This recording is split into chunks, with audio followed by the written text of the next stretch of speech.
Brought to you by WikiVidi.com. Behavioral economics. Behavioral economics, along with a related subfield, behavioral finance, studies the effects of psychological, social, cognitive, and emotional factors on the economic decisions of individuals and institutions, and the consequences for market prices, returns, and resource allocation, although not always that narrowly but also more generally, of the impact of different kinds of behavior in different environments of varying experimental values. Risk tolerance is a crucial factor in personal financial decision-making. Risk tolerance is defined as individuals' willingness to engage in a financial activity whose outcome is uncertain. Behavioral economics is primarily concerned with the bounds of rationality of economic agents. Behavioral models typically integrate insights from psychology, neuroscience, and microeconomic theory. In so doing, these behavioral models cover a range of concepts, methods, and fields. The study of behavioral economics includes how market decisions are made, and the mechanisms that drive public choice. The use of the term behavioral economics in U.S. scholarly papers has increased in the past few years, as shown by a recent study. There are three prevalent themes in behavioral finances. History. During the classical period of economics, microeconomics was closely linked to psychology.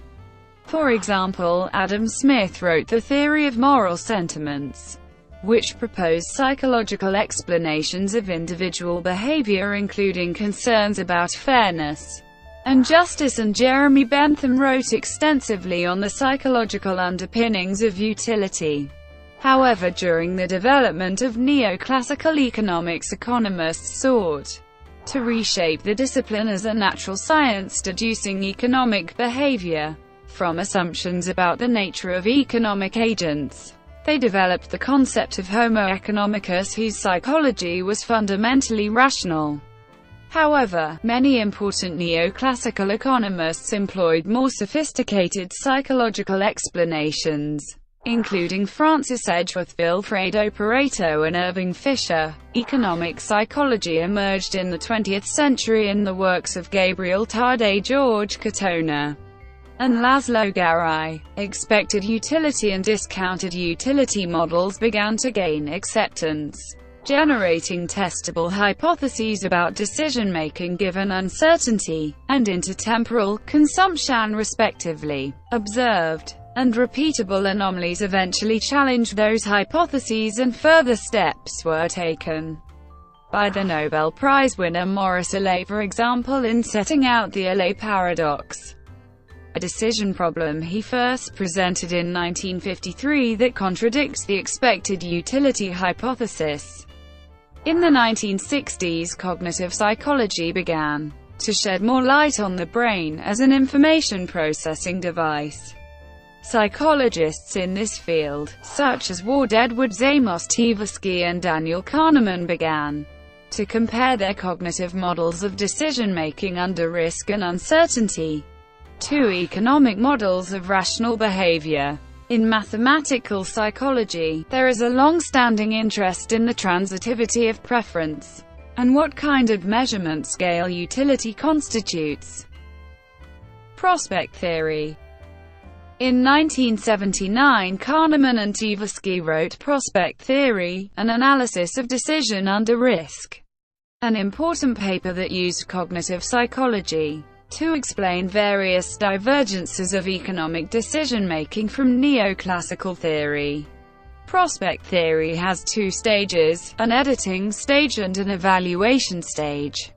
In the editing stage, risky situations are simplified using various heuristics of choice. In the evaluation phase, risky alternatives are evaluated using various psychological principles that include the following. Prospect theory is able to explain everything that the two main existing decision theories, expected utility theory and rank-dependent utility theory, can explain. However, the converse is false. Prospect theory has been used to explain a range of phenomena that existing decision theories have great difficulty in explaining. These include backward-bending labor supply curves, asymmetric price elasticities, tax evasion, co-movement of stock prices and consumption, etc. In 1992, in the Journal of Risk and Uncertainty, Kahneman and Tversky gave their revised account of prospect theory that they called cumulative prospect theory. The new theory eliminated the editing phase in prospect theory and focused just on the evaluation phase. Its main feature was that it allowed for nonlinear probability weighting in a cumulative manner, which was originally suggested in John Quiggins' rank-dependent utility theory. Psychological traits such as overconfidence, projection bias, and the effects of limited attention are now part of the theory. Other developments include a conference at the University of Chicago, a special behavioral economics edition of the Quarterly Journal of Economics, and Kahneman's 2002 Nobel Prize for having integrated insights from psychological research into economic science, especially concerning human judgment and decision-making under uncertainty. Intertemporal choice. Behavioral economics has also been applied to intertemporal choice. Intertemporal choice is defined as making a decision and having the effects of such decision happening in a different time. Intertemporal choice behavior is largely inconsistent, as exemplified by George Ainsley's hyperbolic discounting, one of the prominently studied observations, and further developed by David Leibson, Ted O'Donoghue and Matthew Rabin. Hyperbolic discounting describes the tendency to discount outcomes in the near future more than for outcomes in the far future. This pattern of discounting is dynamically inconsistent, and therefore inconsistent with basic models of rational choice, since the rate of discount between time t and t1 will be low at time t1, when t is the near future, but high at time t when t is the present, and time t1 is the near future. The pattern can also be explained through models of subadditive discounting that distinguish the delay and interval of discounting. People are less patient over shorter intervals regardless of when they occur. Other areas of research. Other branches of behavioral economics enrich the model of the utility function without implying inconsistency in preferences. Ernst Fair, Armin Falk and Matthew Rabin studied fairness and equity, aversion and reciprocal altruism, weakening the neoclassical assumption of perfect selfishness. This work is particularly applicable to wage setting. The work on intrinsic motivation by Nisi and Rusticini and identity by Akloff and Cranton assumes that agents derive utility from adopting personal and social norms in addition to conditional expected utility. According to Agarwal, in addition to behavioral deviations from rational equilibrium, markets are also likely to suffer from lagged responses, search costs, externalities of the commons and other frictions, making it difficult to disentangle behavioral effects in market behavior.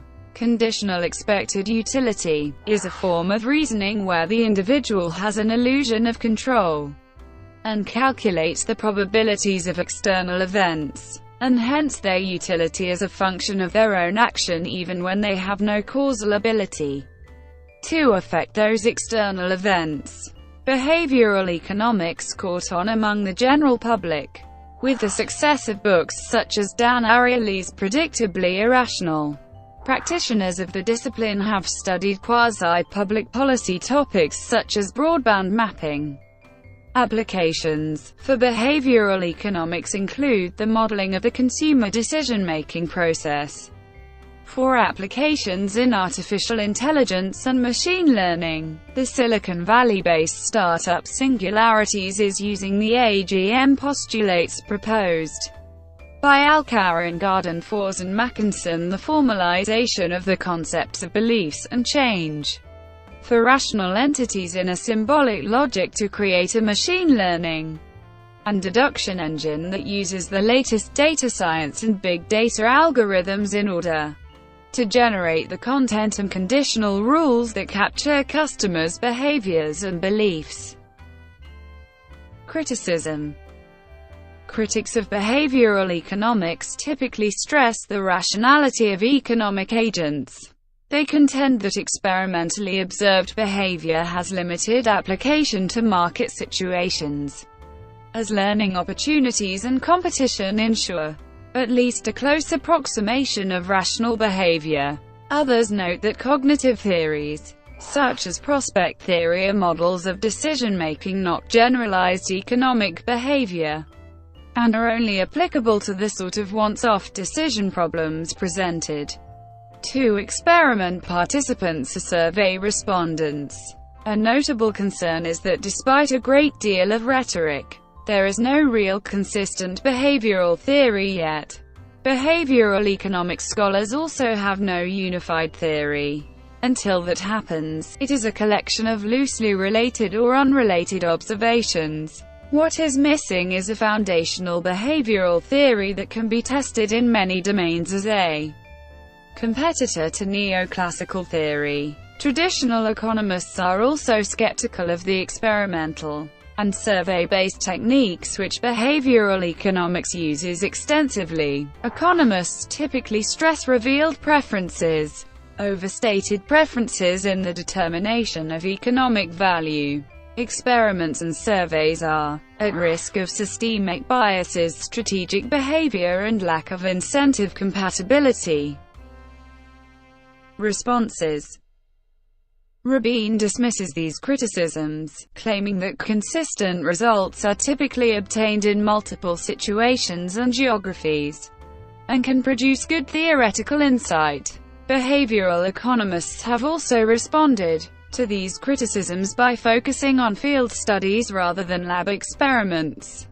Some economists see a fundamental schism between experimental economics and behavioral economics, but prominent behavioral and experimental economists tend to share techniques and approaches in answering common questions.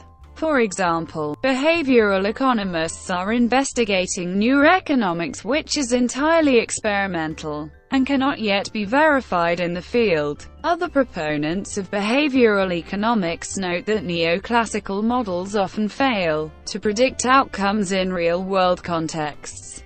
Behavioral insights can influence neoclassical models. Behavioral economists note that these revised models not only reach the same correct predictions as the traditional models but also correctly predict some outcomes where the traditional models failed. The epistemological, ontological, and methodological components of behavioral economics are increasingly debated, in particular by historians of economics and economic methodologists.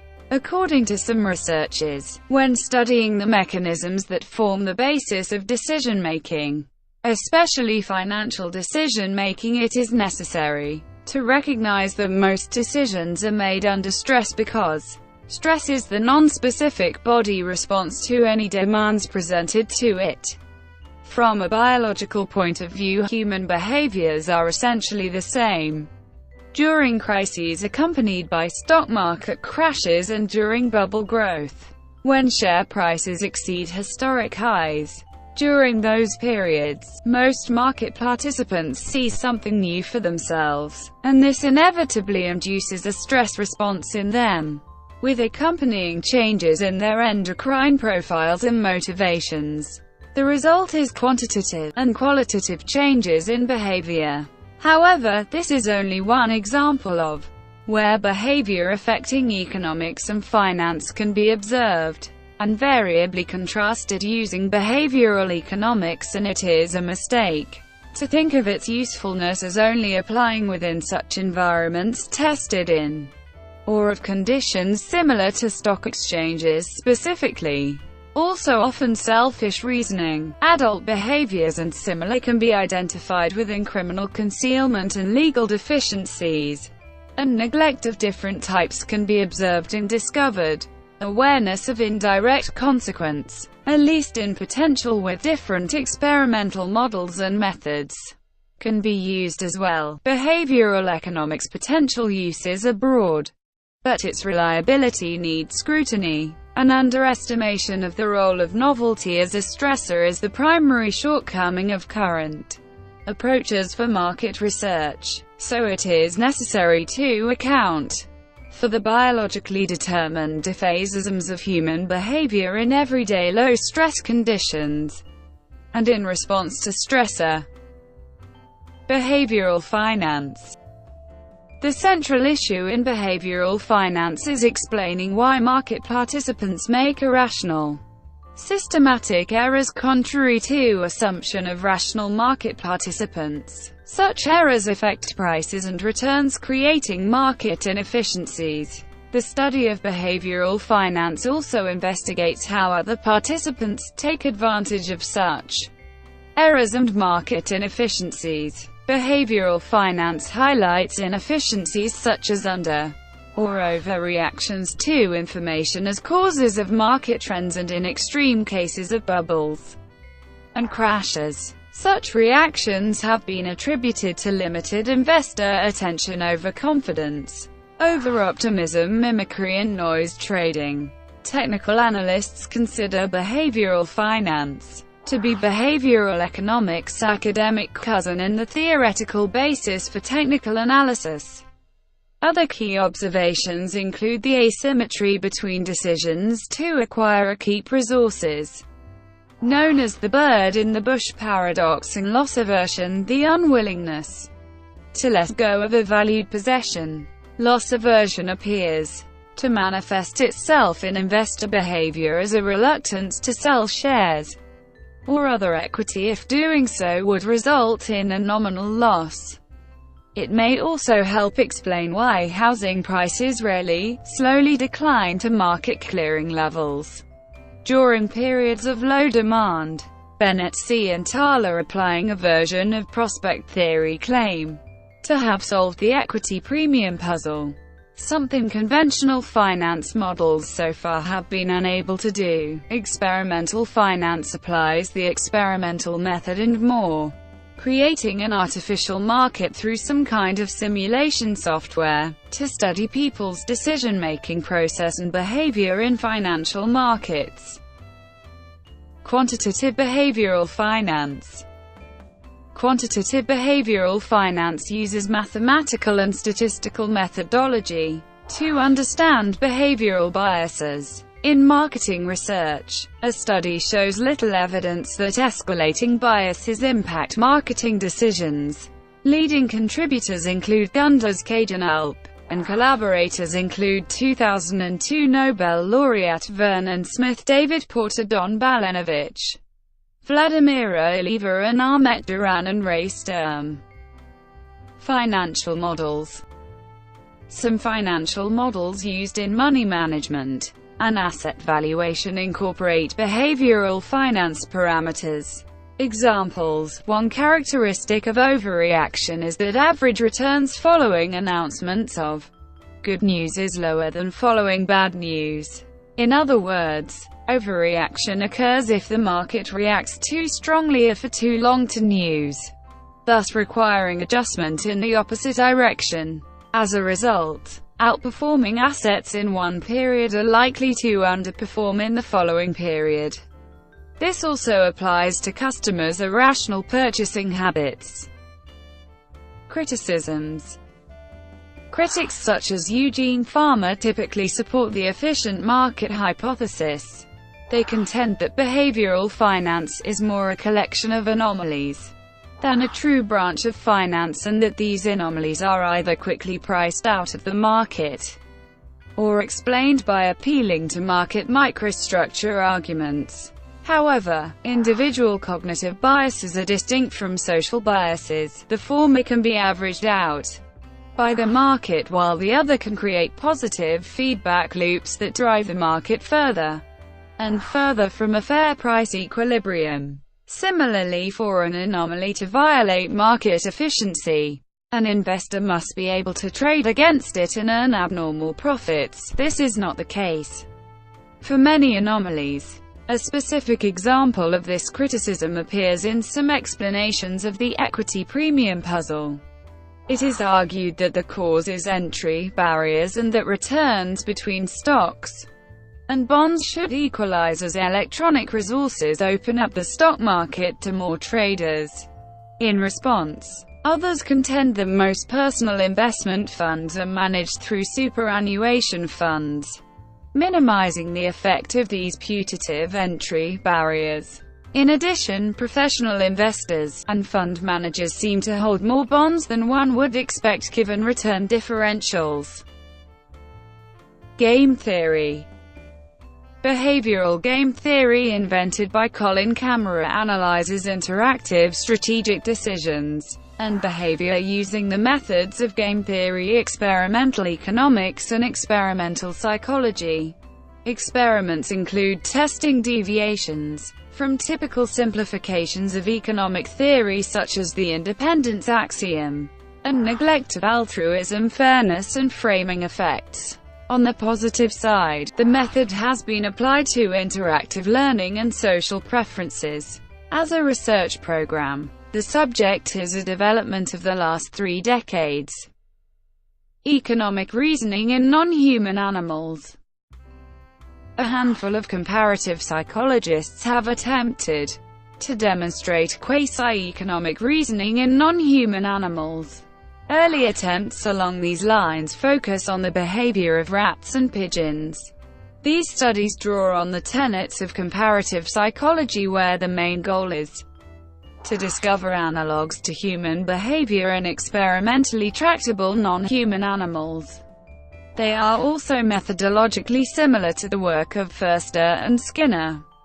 Methodological similarities aside, early researchers in non-human economics deviate from behaviorism in their terminology. Although such studies are set up primarily in an operant conditioning chamber using food rewards for pecking for bar pressing behavior, the researchers describe pecking and bar pressing not in terms of reinforcement and stimulus-response relationships, but instead in terms of work demand, budget, and labor. Recent studies have adopted a slightly different approach, taking a more evolutionary perspective, comparing economic behavior of humans to a species of non-human primate, the capuchin monkey. Non-human animal studies. Many early studies of non-human economic reasoning were performed on rats and pigeons in an operant conditioning chamber. These studies looked at things like peck rate and bar pressing rate given certain conditions of reward. Early researchers claim, for example, that response pattern is an appropriate analogy to human labor supply. Researchers in this field advocate for the appropriateness of using animal economic behavior to understand the elementary components of human economic behavior. In a paper by Battaglio, Green, and Cagle, they write, labor supply. The typical laboratory environment to study labor supply in pigeons is set up as follows. Pigeons are first deprived of food. Since the animals become hungry, food becomes highly desired. The pigeons are then placed in an operant conditioning chamber, and through orienting and exploring the environment of the chamber, they discover that by pecking a small disc located on one side of the chamber, food is delivered to them. In effect, pecking behavior becomes reinforced as it is associated with food. Before long, the pigeon pecks at the disc regularly. In this circumstance, the pigeon is said to work for the food. By pecking, the food then is thought of as the currency. The value of the currency can be adjusted in several ways, including the amount of food delivered, the rate of food delivery, and the type of food delivered. Economic behavior similar to that observed in humans is discovered when the hungry pigeons stop working, work less, when the reward is reduced. Researchers argue that this is similar to labor supply behavior in humans. That is, like humans, the pigeons demonstrate decreases in pecking when the reward is reduced. Demand. In human economics, a typical demand curve has negative slope. This means that as the price of a certain good increases, the amount that consumers are willing and able to purchase decreases. Researchers studying the demand curves of non-human animals, such as rats, also find downward slopes. Researchers have studied demand in rats in a manner distinct from studying labor supply in pigeons. Specifically, in an operant conditioning chamber containing rats as experimental subjects, we require them to press a bar instead of pecking a small disc to receive a reward. The reward can be food, water, or a commodity drink such as cherry cola. Unlike in previous pigeon studies, where the work analog was pecking and the monetary analog was reward, the work analog in this experiment is bar pressing. Under these circumstances, the researchers claim that changing the number of bar presses required to obtain a commodity item is analogous to changing the price of a commodity item in human economics. In effect, results of demand studies in non-human animals show that, as the bar pressing requirement increases, the number of times an animal presses the bar equal to or greater than the bar pressing requirement decreases. Evolutionary psychology. An evolutionary psychology perspective states that many of the perceived limitations in rational choice can be explained as being rational in the context of maximizing biological fitness in the ancestral environment, but not necessarily in the current one. Thus, when living at subsistence level where a reduction of resources may result in death, it may have been rational to place a greater value on preventing losses than on obtaining gains. It may also explain behavioral differences between groups, such as males being less risk-averse than females, since males have more variable reproductive success than females, while unsuccessful risk-seeking may limit reproductive success for both sexes. Males may potentially increase their reproductive success from successful risk-seeking much more than females can. Brought to you by WikiVidi.com. Would you like to know more?